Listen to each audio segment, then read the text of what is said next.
Y creó Dios al hombre a su imagen. A imagen de Dios lo creó. Varón y hembra los creó. Y les bendijo y les dijo, fructificad, multiplicad, henchid la tierra y sojuzgadla. Una interpretación errónea del mandato de Dios por siglos genera conflictos, guerras y muerte por apropiarse y controlar la riqueza natural y disponible. Más adelante, una reinterpretación calvinista, evocando la tarea de multiplicar la riqueza como finalidad del hombre en su tránsito terrenal y medio de reconciliarse con Dios, cambia la mentalidad, produce revoluciones tecnológicas, mayor fluidez de capital y la consolidación de la iniciativa privada como locomotora del progreso y la modernidad. Producto de estos eventos, la invención tecnológica, la revolución del capital, la empresa privada, se generan incontables beneficios que ponen al mundo en una dimensión superior en pocos siglos. Comodidad, bienestar, productividad del esfuerzo, acumulación de capital y también desigualdad económica.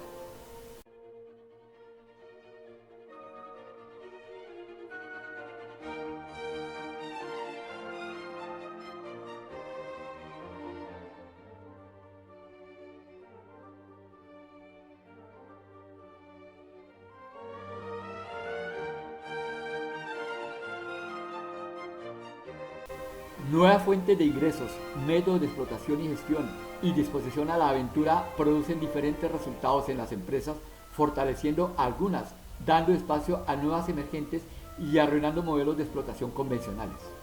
Así, unos mercados se estancan y con ellos sus operadores, lo que restringe el suministro de fondos de capital, obligándolas a tomar deuda, la otra fuente de fondeo, y con ello se induce a una mayor percepción de riesgo. Esta otra fuente de recursos, la deuda, que además de apalancar a los productivos a cambio de un costo mayor, también es utilizada por los gobiernos para cubrir su déficit y a las familias para mantener su nivel de vida ante el estancamiento de sus ingresos laborales y un aumento relativo de los precios de los activos físicos y financieros.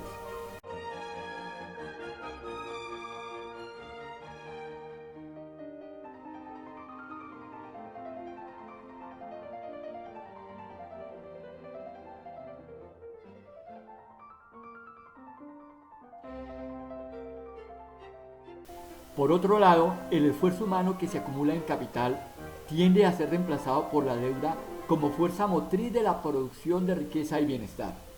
La deuda, en efecto, es una palanca para el bienestar y la prosperidad, y dependiendo del uso responsable y eficiente, enriquece a pocos y también empobrece a muchos y los esclaviza. Las sociedades consumistas, despilfarradoras y holgazanas cubren sus incapacidades para sostener su nivel de vida consumiendo recursos futuros aún no creados e hipotéticamente inciertos. Como recurso de última instancia, conlleva más riesgos y ello representa mayores costos, aceptado por los deudores que además ingresan a una espiral alcista. Estas altas tasas y la acelerada acumulación de deuda producen un reciclaje de fondos que hace que los acreedores jineteen sobre el lomo de los deudores. Para poder sostener esa espiral alcista de la deuda es necesario que la economía crezca, sea que se necesite o no. Y ello obliga al sacrificio, a recortes, a limitaciones y a la frustración. Matemáticamente, si la tasa de interés es mayor que el crecimiento, se genera un déficit que se acumula. Como la realidad muestra que la economía tiende a volverse recesiva, esto pone nerviosos a los controlantes de la deuda, que además inquietan ante la magnitud desbordante de la deuda y tratando de protegerse, crean una ola expansiva de mayor incertidumbre con mayores costos para los deudores. Ese afán exagerado hace que los compromisos de los bancos, que concentran la mayor parte de las coberturas y protecciones asociadas a la deuda, multipliquen por 9 los activos bancarios, los que se destinan a respaldar la actividad real, un evento nuevo o irracional, aumentando el riesgo de que algo salga mal y que esos eventos, cuando se vuelven adversos, enloquezcan el mercado inundándolo de pánico, como ya ha sucedido. Además de esa necesidad genuina de protección, los poseedores de deuda se tientan a especular, a jugar con sus expectativas, a imprimir más efectivo, lo que presiona aún más la economía real, sometiéndola a los dictámenes de un casino financiero. Así, llegamos a un sistema capitalista funcionalmente insostenible. Cuanto más tiempo continúa, más aprieta y aplasta los niveles más bajos. Y son estos niveles los que producen los bienes y servicios que las personas necesitan para vivir sus vidas. Los riesgos de un desinfle de expectativas financieras y una locura especulativa no son los únicos que enfrentan los ahorros e inversiones de las familias. A ellas se suman preocupaciones como el envejecimiento, el estancamiento de los ingresos laborales, un consumismo exagerado e irresponsable, una laxitud ahorrativa para soportar la vejez y la dependencia de la locomotora empresarial como proveedora de empleo y bienestar, que en pos del lucro automatiza la productividad. Todos ellos, en la medida que se patentan, acentúan la desigualdad clasista. Los ricos receptores de rentas de capital cada vez acumulan más riqueza, en tanto los trabajadores, con ingresos insuficientes para fondear su consumo, se endeudan, presionan por ayudas gubernamentales y se empobrecen. La demografía es una bomba de tiempo. El envejecimiento de la población, la expectativa de vida subiendo, un esquema de ahorro pensional que pierde validez ante la menor disposición de ahorrar, la reducción de la fuerza laboral competente para mover la economía, el desplazamiento de la labor humana por máquinas, las conductas complacientes y la esperanza por un mejor mañana, sumada a una reactiva actitud por mejorar la educación y las competencias para un mundo laboral más tecnológico, obnubila y aletarga el pensamiento. Hipoteca el futuro frente al presente y nos permite presenciar a una sociedad que evoluciona hacia la estupidez, ociosidad, obesidad y esclavitud. Todo ello son los detonantes de ese cataclismo por venir.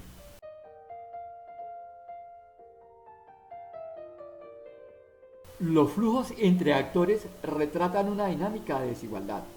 Las familias trabajadoras ahorran menos y esos ahorros son invertidos en fuentes de poco crecimiento y rentabilidad. Y desde hace rato dejaron de contribuir al desarrollo nacional. Lo que toman del Estado supera los aportes tributarios. La locomotora empresarial diversifica fuentes de ingresos, lugares de actuación, le meten duro al futuro y los frutos obtenidos nutren los bolsillos de sus propietarios de forma generosa, quienes además diversifican a otra fuente y migran capital a otras latitudes. Y así como el ingreso laboral se concentra aumentando la desigualdad, algo similar sucede con los operadores empresariales. Las empresas no corporativas y pequeños negocios son actores marginales con tasas de rentabilidad deprimentes que entraron en la espiral deudora para poder sobrevivir. Por su parte, los financieros captan recursos baratos y los colocan en actividades más riesgosas y especulativas. El gobierno, ante las restricciones tributarias, un creciente e inercial gasto público y un afán politiquero por responder a las exigencias de sus electores, cada vez endosa sus compromisos a los ricos acreedores y a los extranjeros. El costo de la deuda gubernamental tiende a superar el costo de todo el presupuesto de defensa nacional y desde hace rato superior a la inversión en educación pública.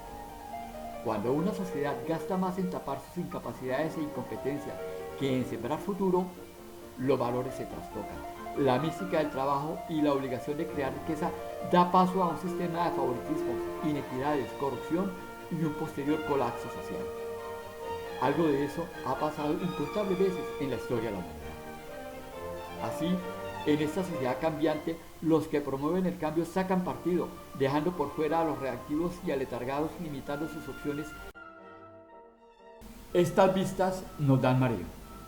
Una economía estancada, jineteada por las finanzas, inclinada al consumismo, poblada por holgazanes que desperdician su vida sin ahorrar un dólar y luego van a ponerle el sombrero por limonas a los políticos quienes electoralmente prometen lo que no pueden dar y para cumplir endeudan a la nación irresponsablemente. Unos inversores que viven más de las expectativas que de apuestas reales sobre la realidad. Una cultura envejecida y desorientada, con empresarios que se están moviendo hacia afuera. Todos síntomas de una sociedad enferma, sin futuro. Una sociedad al que seguramente los capitalistas podrán soportar el desinfle y tendrán la opción de dirigir sus naves y capitales hacia otros lugares más prometedores. Toda esta vista sugiere serias limitaciones al desarrollo. Esto sucede en los Estados Unidos de Norteamérica, que aparenta un vigoroso mercado bursátil, la catedral capitalista, creciente y expansivo. Lo de Europa y Asia desarrollada, como lo vimos, no pinta bien, y aunque por ello lo excluimos de un mayor detalle, nos remitimos a tratarlo en otro capítulo de pronta publicación.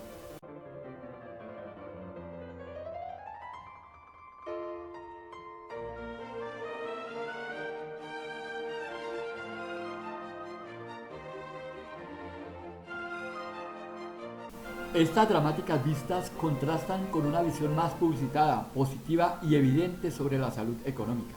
Una locomotora creciendo sin cesar, una imparable capitalización bursátil acompañada de un optimismo desbordante de los consumidores y empresarios y un creciente ritmo de compras al mundo que hace de los Estados Unidos el principal socio comercial de 40 países. Dos realidades complementadas que conviven dialécticamente dentro de esta nación. Una sociedad vieja, pobre, endeudada, desactualizada de conocimientos y con destrezas innecesarias, sin esperanza, que democráticamente presiona a la maquinaria política para recargar el peso de su incompetencia e incapacidad al resto de la población productiva y joven, obligándola a responsabilizarse para cargarlo. Por otro lado, un nuevo mundo, promovido por visionarios que nos cuentan narrativas desafiantes y esperanzadoras. Ambas realidades visibles reflejan condiciones y causas subyacentes de creencias, valores y actitudes de la sociedad regidos por la mala sangre del corazón, la envidia, la pereza, mentira, el egoísmo, la codicia, la lujuria, el karma acumulado por tanta e injusta explotación a otras sociedades, costumbres complacientes, la ignorancia y arraigadas e inadecuadas creencias sobre el dinero que irrigan veneno provocando estos eventos en el sistema hasta colapsarlo. Siendo el más evidente la acuciada inequidad económica. Una élite posee el 77% de toda la riqueza de la nación, en tanto el 80% de la población posee menos del 7% de ella, y que muchos de entre estos pobres poseen riqueza negativa, esto es, que han consumido más de lo que han producido, lo que en juego suma cero significa que han destruido la riqueza que otros han creado.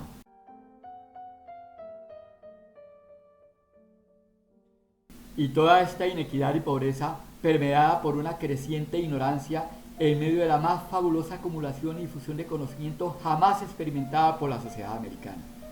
La abrumadora información persistente no da tiempo para interpretarla y menos para utilizarla en cosas útiles.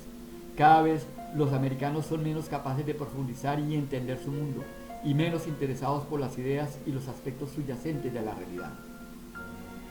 Y esa ignorancia se palpa en la falta de conocimiento de las raíces culturales, de las tantas epopeyas y aventuras que inspiraron e incitaron a la acción a hombres normales a hacer grandes obras. Esta ignorancia que fomenta la pobreza es una herramienta útil para el poderoso y el político oportunista. Y si bien Internet juega un papel crucial en la propagación de la ignorancia y el zombismo, ella también insinúa la manifestación de un plan mayor orquestado por fuerzas superiores. Desde un principio, el plan de Dios para el hombre es hacerlo partícipe de su bondadosa creación. Le ordenó hacerlo, le entregó talentos para ser efectivo en esa misión, le dio el poder de moldear su entorno espacial y su futuro, y le enseñó el camino a la trascendencia. Los ricos no pueden vivir sin los pobres y viceversa, se necesitan mutuamente. Los ricos obtienen sus rentas de capital de las operaciones empresariales y de deudas tomadas por los pobres. Las empresas derivan sus beneficios de las ventas reales a los pobres. Si los pobres no ganan suficiente, no compran, no pagan hipotecas ni impuestos, y entonces las locomotoras del mundo y la modernidad no venden, no ganan, no generan empleo y no pagan impuestos. Sin impuestos no hay ayudas ni fondos para devolver los préstamos.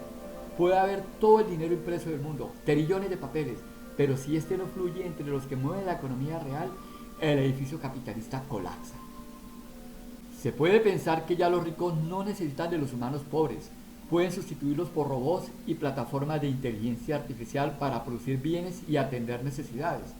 Y dado que pocos ciudadanos tienen con qué pagar, los ricos proveedores de capital a las empresas pueden abandonar esos mercados y dirigir sus capitales a otras latitudes con mejor potencial, con pobladores sedientos de consumir e imitar el modo de vida americano.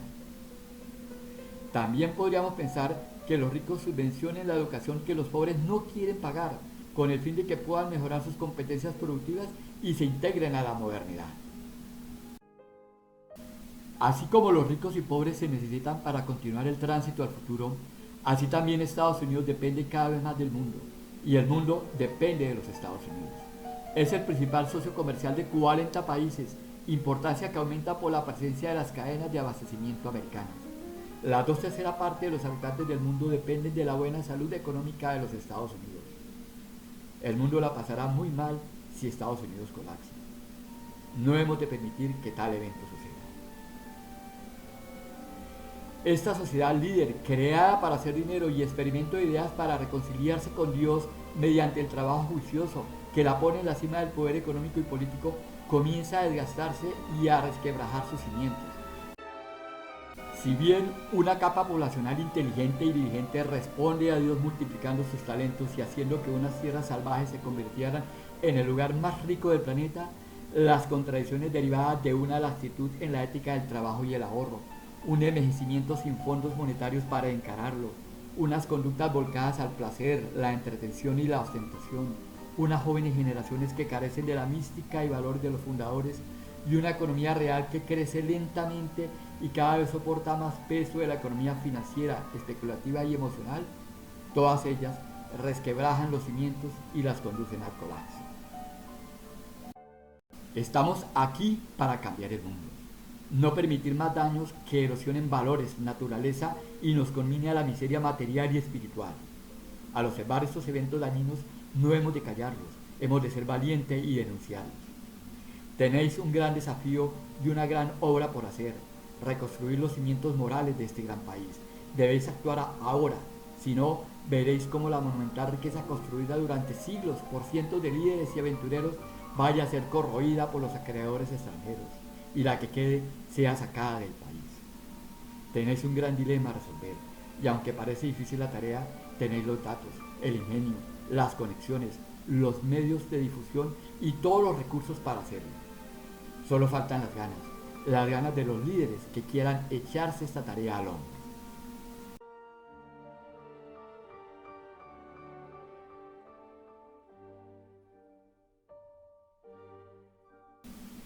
Tenemos el libre albedrío para hacer lo que nos plazca, y por ello hemos de rendir cuentas por los resultados, por las consecuencias, por los recursos que nos confiaron.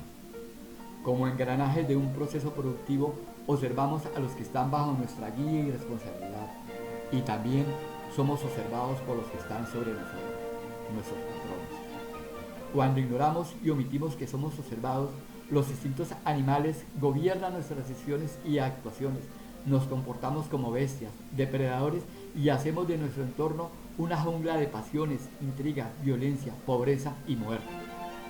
Cuando tomamos conciencia de que somos observados, cambia nuestra perspectiva, educamos nuestra mente, entendemos que cuanto más acumulamos y tenemos, más nos obligamos a dar, a multiplicar los dones, talentos y riquezas, a transmitir legados, y en consecuencia de ello, actuamos.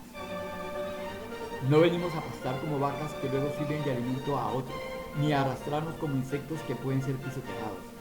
Dios nos dio unas tareas, nos entregó unos talentos, nos señaló un camino y al final de la jornada hemos de rendir cuentas individual y colectivamente. Ese ojo que todo lo ve, registra todo, pensamientos, palabras, actuaciones y omisiones. Estemos en la posición que estemos, no lo olvidemos.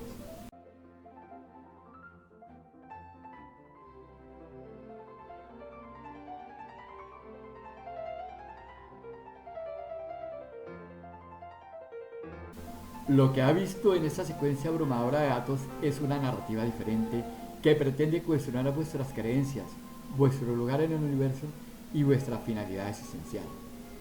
Es una apreciación particular, que si bien se funda en hechos cifrados, provocarán todo tipo de controversia y seguramente en mentes abiertas originará ideas de cambio, asentando nuevas creencias que las motivarán a trascender la narrativa hacia acciones para construir un nuevo mundo más justo, sostenible, donde todos trabajemos para multiplicar los talentos, cumplir el mandato divino y trascender nuestra existencialidad.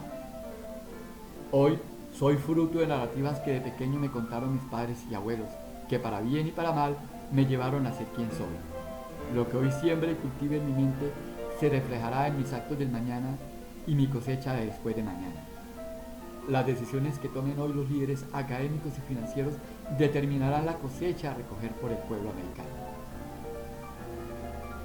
Espero que este esfuerzo narrativo encienda llamas de esperanza y que ellas generen la energía suficiente para aventurarnos a construir un nuevo mundo, porque el experimento social que inventaron nuestros fundadores ya está caduco, está enfermando la vida del planeta y poniendo en peligro la especie humana.